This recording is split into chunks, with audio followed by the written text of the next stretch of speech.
Muy buenos días, familia. Aquí seguimos un día más, una mañana más de miércoles para seguir compartiendo el mensaje de la palabra del Señor que en esta ocasión, en esta mañana va a estar centrada en el Evangelio de Mateo, capítulo 11, versículo 12, que es un texto muy conocido que dice así: Desde los días de Juan el Bautista hasta ahora, dice Jesús, hasta ahora, el reino de los cielos sufre violencia y los violentos lo arrebatan.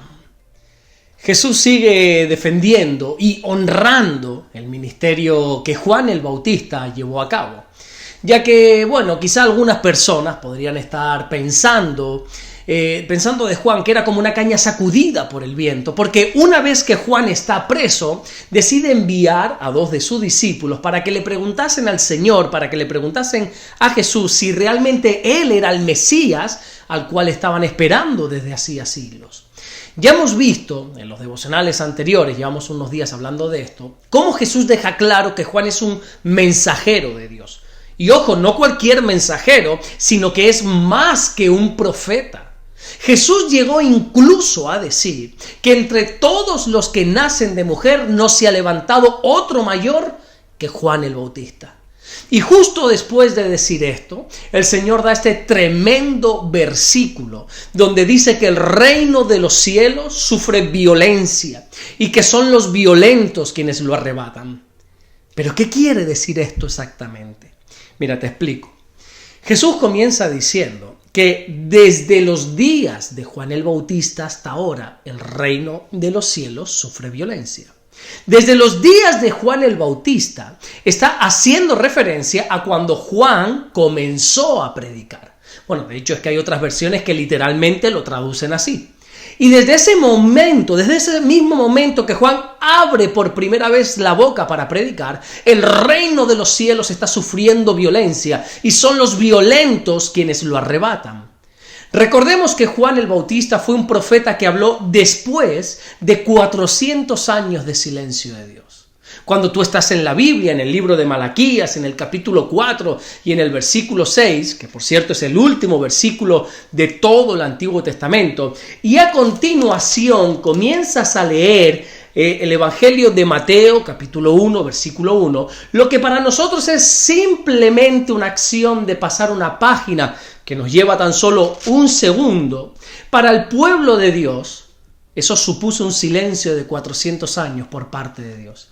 Este periodo es lo que se conoce en teología como el periodo intertestamentario. Ese espacio de tiempo que transcurre entre el Antiguo y el Nuevo Testamento.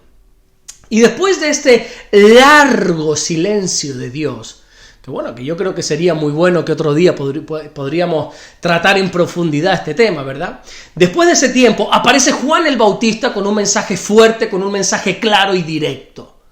Ya estuvimos viendo cuando nos tocó estudiar el capítulo 3, el versículo 2 de este Evangelio de Mateo, que Juan comenzó a predicar en el desierto diciendo: arrepentíos, porque el reino de los cielos se ha acercado.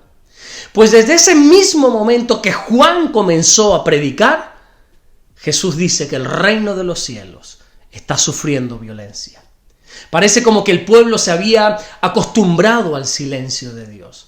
Pero a través de Juan, Dios volvió a hablar. Qué pena es que la gente se acostumbre a vivir con el silencio de Dios, ¿verdad? Acostumbrarse a vivir sin que Dios les hable. A través de una palabra. Y ojo, porque no te estoy hablando de gente que no conoce a Dios. Te estoy hablando de personas que han entregado su vida al Señor, de creyentes, de cristianos, pero que sin embargo no se esfuerzan por escuchar su voz. El pueblo de Dios llevaba 400 años sin recibir un mensaje de Dios y de repente aparece en escena Juan el Bautista trayendo un mensaje tan poderoso que decía: el reino de los cielos se ha acercado. No solamente Dios vuelve a hablar, sino que es el cumplimiento del tiempo para enviar a ese Mesías prometido, a Jesucristo nuestro Señor. A partir de ese momento que Juan abre su boca, comienza toda una revolución. Se pasa del silencio más absoluto por parte de Dios a experimentar los tiempos más gloriosos de Dios. Ahora bien, ¿qué sucede con esa parte donde Jesús dice que los violentos arrebatan el cielo? Ojo, porque no es fácil interpretar este pasaje.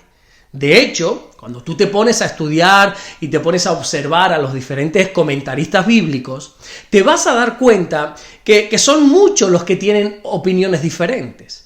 Algunas personas opinan que los violentos hacen referencia a esa gente que está obstruyendo el camino de Dios, a esas personas que con violencia están impidiendo el progreso del evangelio. Pues quizá haciendo referencia al propio Herodes, que fue el que metió preso a Juan por predicar el evangelio, por acusarle de pecado. Y por otra parte, hay de los que piensan, y yo personalmente soy uno de ellos, que Jesús está haciendo referencia cuando dice que son los violentos los que arrebatan el reino de los cielos, a que solo aquellos que son valientes y esforzados en su búsqueda de Dios son aquellos que podrán apoderarse del reino de los cielos, podrán arrebatarlo, como dice Jesús. Esta palabra violentos no habla de violencia, sino de valentía. Hay muchas traducciones que lo traducen así, como valentía. Desde que Juan el Bautista comenzó su ministerio predicando después de 400 años de silencio de Dios, en el mundo espiritual comenzó a ocurrir toda una guerra, una batalla. Lo vemos claramente cuando Jesús dijo en el Evangelio de Lucas, capítulo 10 y versículo 18, que él mismo estaba viendo a Satanás caer como un rayo.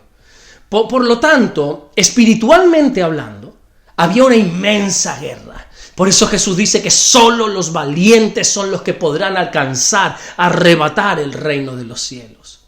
Pero este texto nos puede llevar a confusión si lo malinterpretamos. Porque creemos o pensamos que es por nuestros esfuerzos, nuestra valentía, que podemos alcanzar el reino de los cielos. Y no es así, ni muchísimo menos.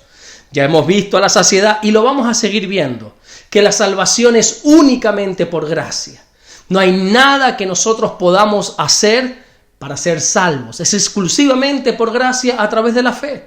Lo que sucede es que una vez nosotros creemos en Jesús y Él nos da el regalo de la salvación, en el mundo espiritual comienza un ataque contra nosotros.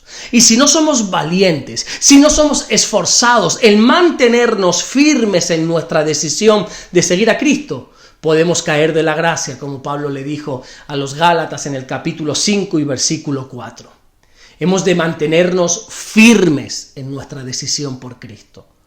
El apóstol Pedro dijo en su segunda carta que escribió en el capítulo 1 y versículo 10 que nosotros tenemos que procurar estar firmes en nuestra vocación y firmes en nuestra elección para no caer jamás.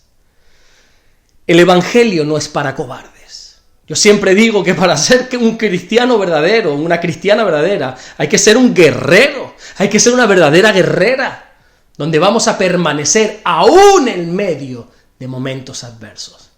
Así que, hermano mío, procura estar firme, mantenerte firme en tu vocación y en tu elección para que nunca jamás caigas de la gracia. Amén.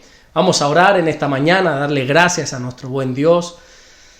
Señor, te damos las gracias. Gracias porque tú has traído salvación a nosotros, Señor. No hay nada que nosotros podamos hacer, no hay nada que nosotros podamos realizar, mi Dios, para obtener, para merecer esa salvación. Todo lo que has hecho, lo has hecho tú. Tú moriste en esa cruz del Calvario. Tú derramaste hasta la última gota de tu sangre por amor a nosotros. Y eso nos ha abierto el camino al Padre. Tú eres el camino, tú eres la verdad y eres la vida. Gracias, mi Dios, por todo lo que estás haciendo. Ayúdanos a mantenernos firmes en este llamado, a mantenernos firmes, a ser valientes y esforzados en buscar que tú nos hables cada día, en buscar esa intimidad contigo, Señor. Gracias, mi Dios, por todo lo que estás haciendo y gracias por todo lo que vas a hacer. En el nombre de Jesús. Amén y amén. Que Dios te bendiga. Nos vemos mañana, si así Dios vuelve a darnos el inmenso privilegio de poder seguir compartiendo la palabra del Señor. Estén orando por nosotros. Esta tarde tenemos culto, tanto en Puerto Rosario como aquí en el sur de la isla, culto de estudio bíblico todos los miércoles. Todavía no lo podemos estar retransmitiendo por el canal de YouTube. Ya Dios mediante pronto, si algún día podemos permitírnoslo, lo haremos, ¿no? Ahora no disponemos de los medios ni de la tecnología para poder hacerlo, pero algún día, Dios mediante, pues podremos hacerlo. Hasta entonces, solo podemos estar transmitiendo los cultos de los domingos, los devocionales, que creo que ya también es bastante. Dios te bendiga, nos vemos mañana si así Dios nos lo permite. Bendiciones.